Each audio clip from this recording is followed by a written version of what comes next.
said that, on the other hand, the opposition-ruled states have raised an apprehension. They want the revenue loss to be absorbed by the centre. While the GST Council met, there was complete consensus, even by the opposition states, that this was a long time in the coming. But certain apprehensions have been raised by opposition-ruled states. Let's quickly cut across to our panelists this evening. Joining me, Dr. Amit Mitra, who was the chairman, he's a renowned economist, he was the chairman of the Empowered Committee of All State Finance Minister, which agreed to bring GST earlier, viewers. However, there was a provision on that West Bengal wanted to be compensated to states for loss of revenue for 5 years. Dr. Mitra, appreciate you joining us this evening. Thank you there. In your view, what compelled the government to take this step now? Why now? Was it economic prudence, political compulsions? How do you read it?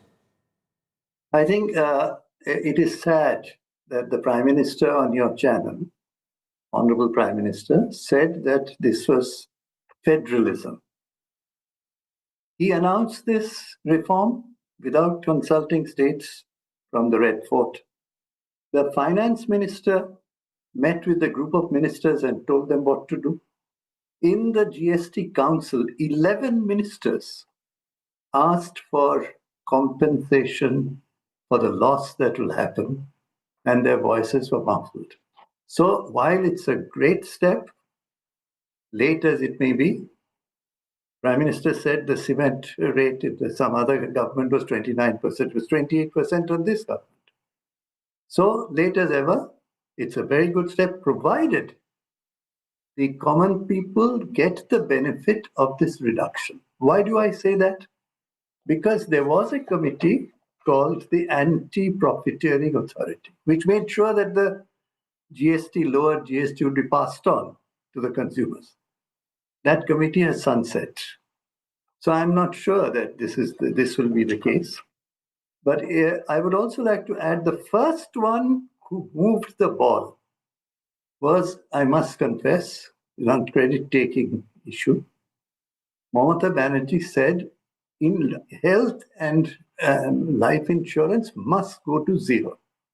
And our Member of Parliament, Saket, had raised it in Parliament. I'm glad that that has now been accepted by the central government.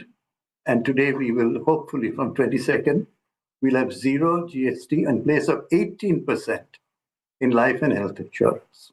But the key point is, what happens to the revenues of the states and how do they get compensated? As you said, when we started GST, central government agreed for 5 years to compensate the states, Arun Jaitley. And therefore, all the finance ministers, not me, not Bengal, all the finance ministers said, okay, now that we have a consensus with the center, we'll go ahead. So where is the compensation? What will be the loss to the states?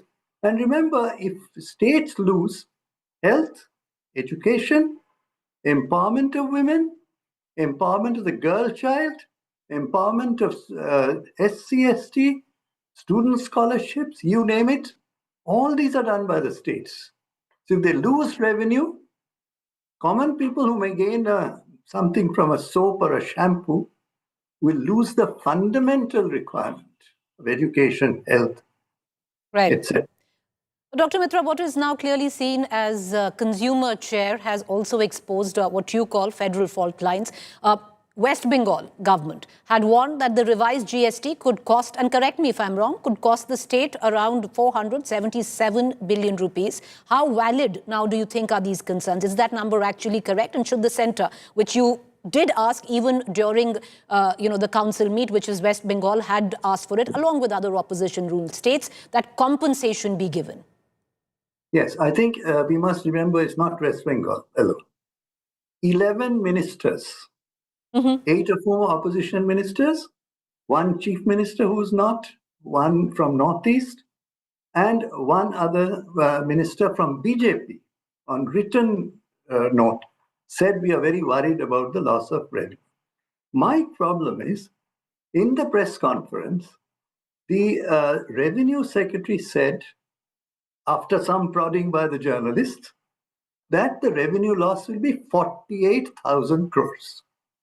48,000 crores. But he added a rider which nobody noticed. But Dr. Mitra, he said revenue implication. He didn't say revenue loss.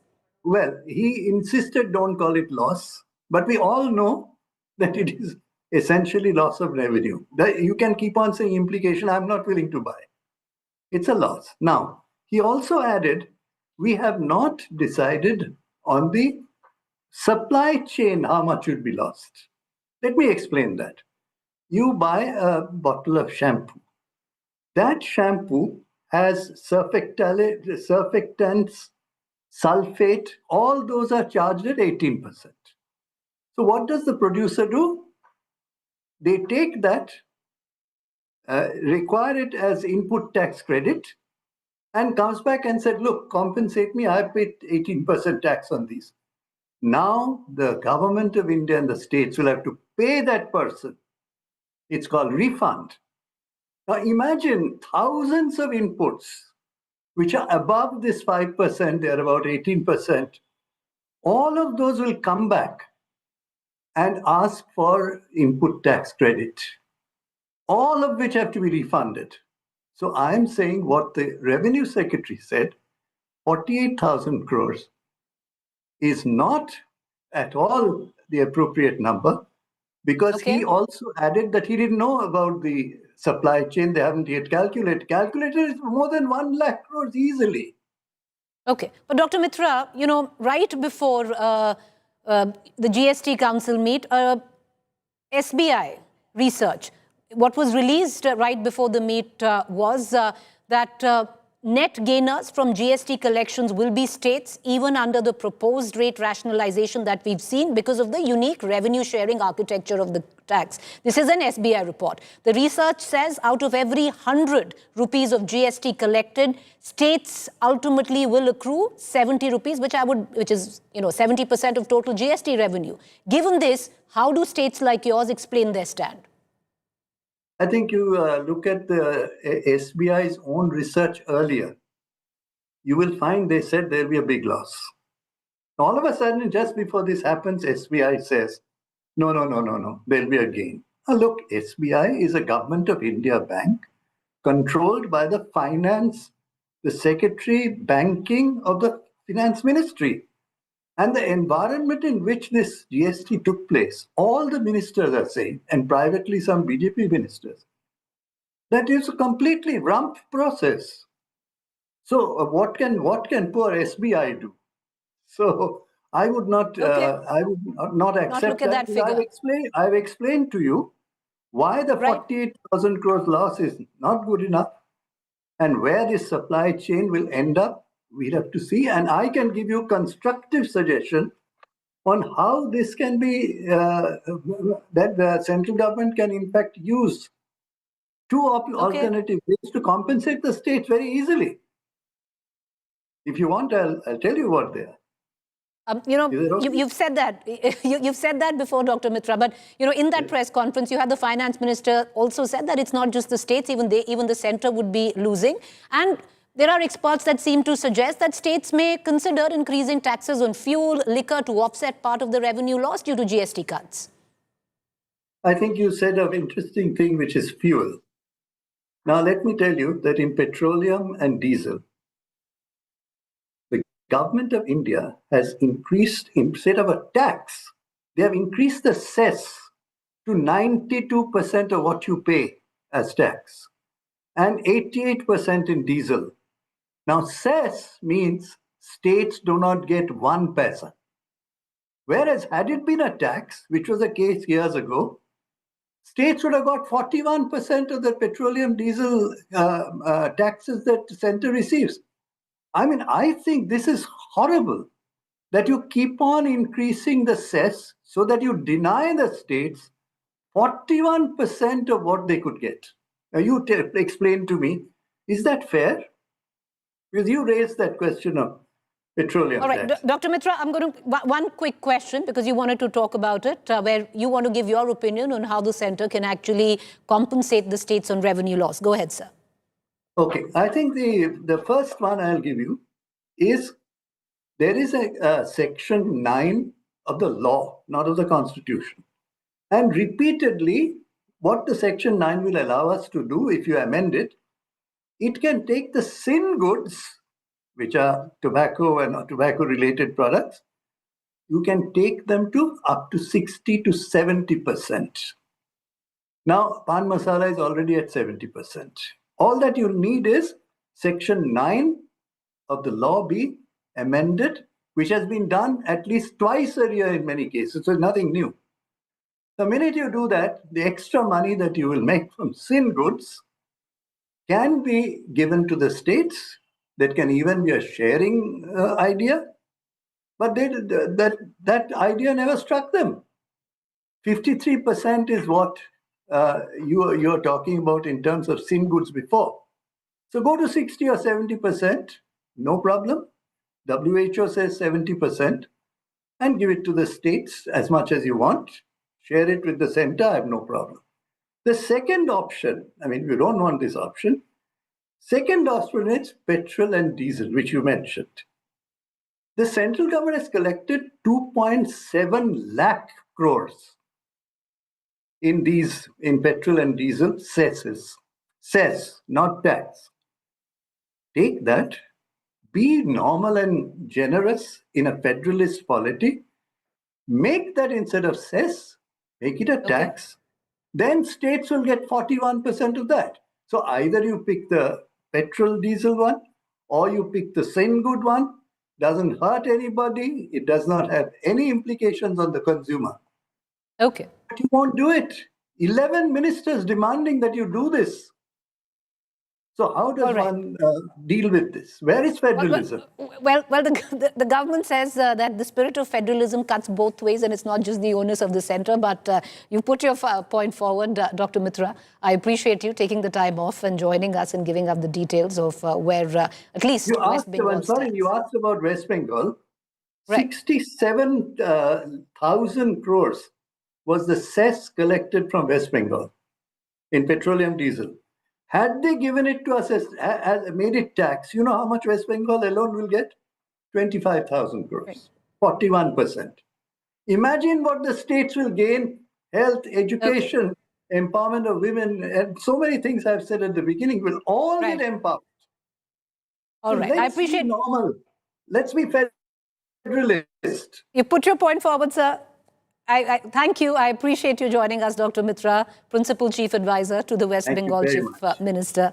Thank you. Thank you, sir, for joining us. Let's quickly cut across to Vishwajit Rane, Minister for Health, Women, Child Development, Urban Development, Town Planning and Forest from the Government of Goa. Appreciate you joining us, sir. Quick words in on what is clearly seen as GST restructuring, which has added a fair amount of cheer, especially where the middle class of this country is concerned. A long time in the coming.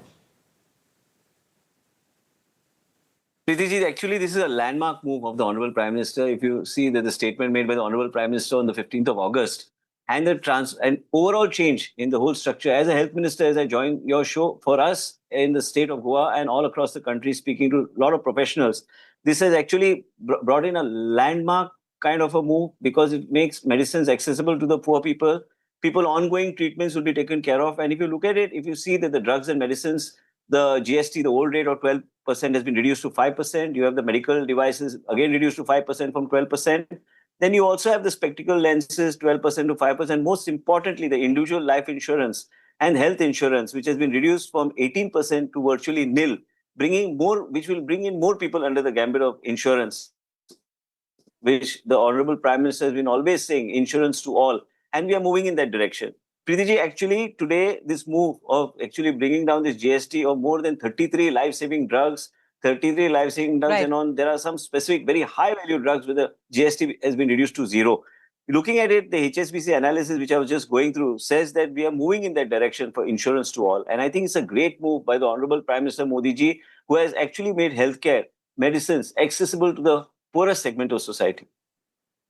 All right. One very quick question, Minister of Health for the state of Goa, before we let you go. Of course, you've touched on, especially where health is concerned, the health sector, insurance is concerned. This is a boon. But where states are concerned, we were talking to other, the finance minister we're going to speak to right now of Punjab as well. there is apprehension. Who's going to absorb the revenue loss? No, there is apprehension because whenever such landmark moves are made, it is not only like I was just listening to your show just some time back. It is from the center also. There's a loss pertaining to the center also with the moves that they make, and also sometimes it affects the state. But the state, there are various mechanisms in which to deal with it. Today, as a health minister, the priority area as far as health is concerned, and we are seeing how it is going to benefit the common man and better call it Honorable Prime Minister's vision of healthcare to all. I am just restricting myself to this particular issue that this is definitely going to help the community on the whole. There will be a tremendous there's no denying that. True, sir. There's no denying that. There's going to be tremendous amount of saving also in terms of preventive medicine protocols that states can follow. Right. And this in the health sector, this is a boon. Right. Yes, ma'am. Yes. Appreciate you joining us, sir. We're going to join you for a longer interview later. I want to quickly cut across to Harpal Singh Cheema, Finance, Excise and Taxation Planning Minister for Punjab. He was part of the GST Council, which was to discuss and deliberate of over 2 days. But in 1 day, there was consensus that was reached, but 11 states did give a dissent note, especially on compensation of the revenue loss to states. Cheema साहब, बहुत शुक्रिया, आप हमसे जुड़ रहे हैं. आप member थे जीएसटी काउंसिल के. जो उसमें डिस्कशन हुआ, आम आदमी पार्टी ने साफ बोला है कि देखिए, हम विद द गवर्नमेंट हैं on the GST cuts, but compensation of revenue होना चाहिए. देखिए, 2017 में जब जीएसटी देश भर में लागू हुआ तो पंजाब ने भी बिल्कुल अपने आप को इस वन नेशन वन टैक्स के फार्मूले में शामिल किया. पंजाब ने भी इसे एक्सेप्ट किया. तब पंजाब का जो रेवेन्यू न्यूट्रल रेट था वो देश भर में सबसे ज़्यादा था, 18.3 था, जबकि देश का नेशनल एवरेज 14% था रेवेन्यू न्यूट्रल रेट, पर पंजाब का 18.3 था. तो जो अब जीएसटी लागू होने के बाद कम होके 14% पे आ गया, कम हो रहा है, लगातार कम हो रहा है. तो जो मैं आपको फिगर्स की बात करूं तो पंजाब का जो शॉर्टफॉल आया है जीएसटी लागू होने के बाद, लगभग 1,11,000 करोड़ रुपए शॉर्टफॉल आया जीएसटी की इम्प्लीमेंटेशन के बाद. 2017 से लेकर 2025 तक की मैं बात कर रहा हूं. तो उसमें से लगभग 61,000 CR जो है वो सेंट्रल गवर्नमेंट ने कंपनसेशन के रूप में हमें दे दिया. तो इसका मतलब अब भी पंजाब का लगभग अप्रॉक्सीमेटली 50,000 CR जो है वो कम जो है पंजाब को मिला है, यानी कि पंजाब का लॉस हुआ है 50,000 करोड़ का. तो अब ये रेट रैशनलाइजेशन आई है तो हम इसका स्वागत करते हैं. हम बिल्कुल देश के साथ हैं, हमने इसका वेलकम किया है प्रपोजल का. पर लेकिन अब एक बार फिर शॉर्टफॉल आएगा. अब एक बार फिर, क्योंकि हमने थोड़ा मैकेनिज्म बना के देखा कि लगभग 20% के करीब और शॉर्टफॉल आने वाला है पंजाब का. तो मेरी तो माननीय देश के वित्त मंत्री साहब को यही रिक्वेस्ट थी जीएसटी काउंसिल में भी, अब भी यही है कि कोई ना कोई मैकेनिज्म होना चाहिए, चाहे वो कंपनसेशन सेस के रूप में, कोई अदर कोई levy should be impose on certain things, on sin things, ताकि जो है जिन भी स्टेटों की शॉर्टफॉल आ रहा है रेवेन्यू का वो पूरा हो सके. जब तक स्टेट जो हैं वो स्टेबल नहीं होते, उनकी इकोनॉमी स्टेबल नहीं होती, इस कंपनसेशन सेस को किसी ना किसी रूप में लगा के रखना चाहिए. ये मेरा क्लेम था और इस पे मैं अपना स्टैंड रखा पंजाब का. लेकिन हम इस फैसले का तो स्वागत करते हैं, पर जो नुकसान होगा उस नुकसान को कौन भर पाएगा, उसकी भरपाई. क्योंकि स्टेटों ने फार्मूला सेंटर का माना. क्योंकि जीएसटी आने से पहले जब वैट रजीम था, वैल्यू एडेड टैक्स था, वैट रजीम था, तो उसमें हमारा रेवेन्यू ज्यादा आता था, जो मैंने आपको आंकड़ा बताया. तो उसमें रेवेन्यू ज्यादा आता था. जो अब रेवेन्यू कम हुआ है तो कम से कम उसका तो हमें कंपनसेट करना चाहिए. हमारा रेवेन्यू जो है वो उसकी प्रोटेक्शन करने के लिए कोई ना कोई डिफरेंट मैकेनिज्म, चाहे वो कंपनसेशन सेस के रूप में, चाहे कभी और कोई मैकेनिज्म होना चाहिए. Cheema sir, बहुत शुक्रिया for joining us. Harpal Cheema, part of the GST Council as Finance Minister Punjab, said they were with the government where GST cuts were concerned, but they did put in a dissent note on who will compensate for revenue loss, and they continue to push the government on that. Joining me right now is someone who's championed GST restructuring for very long.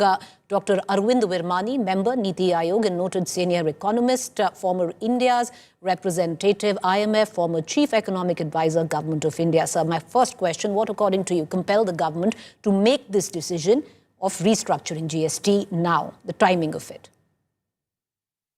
So, as you know, in the budget, there were several items and statements regarding reform. So, the Prime Minister has been telling us for some time, I think he sums it up in one sentence: reform, perform, transform. And of course, the Viksit Bharat discussions, a lot of ideas on policies, institutional reform. So, I think it's part of that basic program or approach of the government to reduce difficulties in business and to promote productivity and growth to achieve Viksit Bharat goals. So the budget, I'll point out two items. The income tax law was introduced, had parliament committee discussions, etc., was revised and passed by Parliament. So that was in a way a precursor. There were also several statements on deregulation, etc. So I see that as part of the ongoing reforms. And of course, PM made a statement from on August 15 about GST reform. I think one thing which has surprised even myself, I would say, because I have been kind of talking about researching GST reform for, I don't know, decades, is the speed with which this has been done.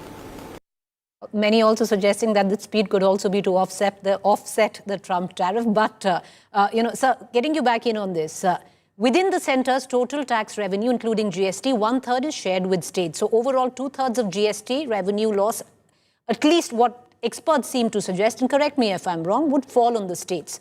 Therefore, will states now foot major part of the lost revenue from the proposed rationalization of GST slabs? This is a technical issue which I don't get into. From what I read, it is clear that this has been stated, it's come out in the public domain, but I have no specific inside knowledge. But we know from past history that states, the GST Council, states control more than half of it. So presumably they had certain statements or conditions for supporting this reform, and I'm sure there was a discussion and adjustment were decided on. But I am not privy to those. The finance minister will probably tell you. I'm just going on history. I would not be surprised if what you say happens. You have touched on the fact that the trade-off between revenue loss and increased consumption, the other thing that people are also speaking of, the aspect of what, according to you, would be the challenges now that may arise in the implementation of the flat 40% on what is now being called the sin tax. Many say some goods, at least interimly, will get cheaper. I am not sure I agree with the question. I don't know what the challenge is, but okay, let me... firstly, the sin tax is like a media thing. I don't know why we use it, but it's okay. I mean, these things simplify it. So there are two parts of it. One is, in a way, a health tax, which is to discourage use of tobacco and similar products which are harmful to people. And this is a standard, it's called a negative externality in economics. So having a higher tax on tobacco, I do it because I would recommend it because that tax will reduce consumption of tobacco and increase people's health. So in that sense, I don't look at it as a kind of sin tax, so to say. But that's okay. I mean, one can use any word. The second part of it is really what used to be called luxury. Again, in economic terms, I prefer to call it an income elastic good. So large cars, medium cars, you would think of as elastic in the demand elastic, which is as income increases, more and more of these are consumed. So that makes the GST as a whole more income elastic, which is what we want. We want revenues from GST to increase as the average income of people increases. So that is the second part. I mean, I am kind of uncomfortable with calling it a sin tax. I guess the only thing that may apply to is kind of like gaming or gambling, perhaps. All right, appreciate you joining us, sir. With that, it's a quick wrap. On to the point. Of course, we're going to keep our eyes trained on all the impact and the implication of what clearly is a GST bonanza where consumers are concerned. Quick break. Stay with me on the other side.